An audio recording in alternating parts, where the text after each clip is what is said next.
Welcome back to the show. Let's go to line number 6. Good morning, Bill. You're on the air. Good morning, Patty. How are you this beautiful day? I'm great today. It'll be better now in about 10 minutes. Yeah, I hear you, my friend. So I'm calling from Botwood here today.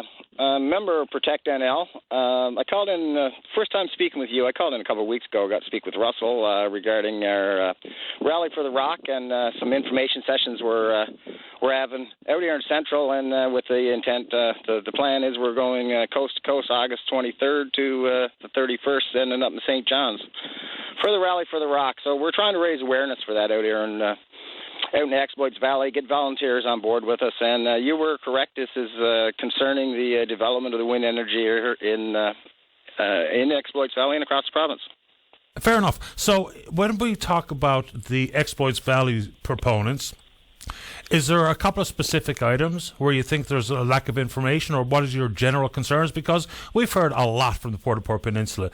Not so, and we've heard from the folks regarding Everwind down on the Burin Peninsula, but we haven't heard a whole lot coming from Botwood. So do you have very specific concerns that you'd like to address?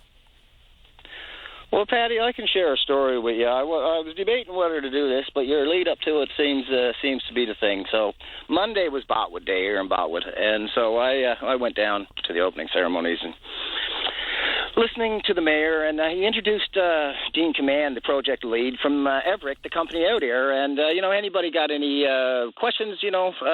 Got Dean to put up his hand and go. Feel free to speak to him. So I've been to every meeting here. I've been following it as close as possibly anybody could since February 23 when they came to town with this plan. And I had met Mr. Command before, so I went over to speak with him. And I was only there, maybe 2 minutes. And in come the deputy mayor. And within 5 minutes, I was pretty much bullied into leaving the area and letting the town have their party. This is the culture that we're facing out here is complete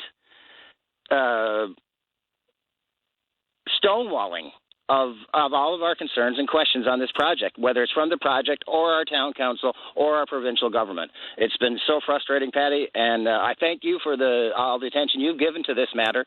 And we're really just trying to get people organized out here and get a voice that we can bring together and stand up to these bullies. And look, I mean, we've been trying to cover the basis here and the questions that are being posed in the general public. We're trying to speak to them on the show. I've had a couple of opportunities to speak to John Risley, but I will say things have changed. Even since these proponents came to town, there's lots of issues regarding the Natural Resources Canada's forecast for the value of the global hydrogen market.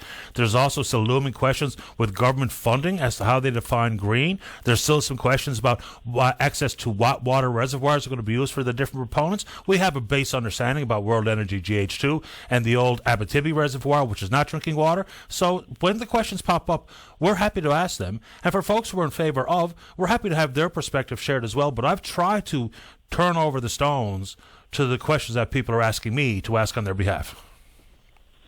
Yeah, and so on that note, I'd like to float an idea out to you today, Patty, okay. From Protect NL. So I think you spoke with Brenda Lee Kitchen before. Brenda's issued a challenge to Minister Parsons, and I would like to at this time ask you if you'd like to take a role as a moderator and do some sort of an on-air debate between Protect NL, specifically Reps Dennis O'Keefe, Brenda Lee, and Mike Coos with Andrew Parsons, Bernard Davis, and Andrew Fury. I don't really have a medium for that, but... No, I know. This ain't been done before, but then again, no one ever tried to bring 20 gigawatts of wind energy into the province before either, right? Crazy times call for crazy actions. I'm just floating an idea out there. This came up in my mind here this morning.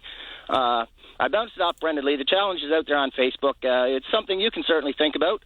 And because the voices have to be heard. If the facts demand that these projects need to go ahead, that's fine. But they're not bringing any facts to the table. And I could stay here for the rest of your show till you kick me off, and the facts wouldn't even be able to touch it. But if we had a public forum that the public could actually get engaged with and learn the facts, I think we'd be able to make an informed decision. I appreciate the time, and it's not really a challenge set to me because I'm just doing what I do for a living. It's the decision makers that need to accept the challenge before I have to consider any role. Would you be willing to be a moderator? Well, we'll see. If we could set this thing up? Well, we'll see at that time. We'll see is great. Say what? I say we'll see is great, man. Like, I mean, I'm just floating an idea out there. Maybe it can gain traction. I know the ministers must be listening on the next caller. So, anyway, just putting it out there again. Thanks. Rally for the Rock. Exit 22, the underpass on Botwood Highway, tomorrow morning. I appreciate the time, Bill. Stay in touch. Thanks, Patty. I will. Okay, you're welcome. Bye-bye.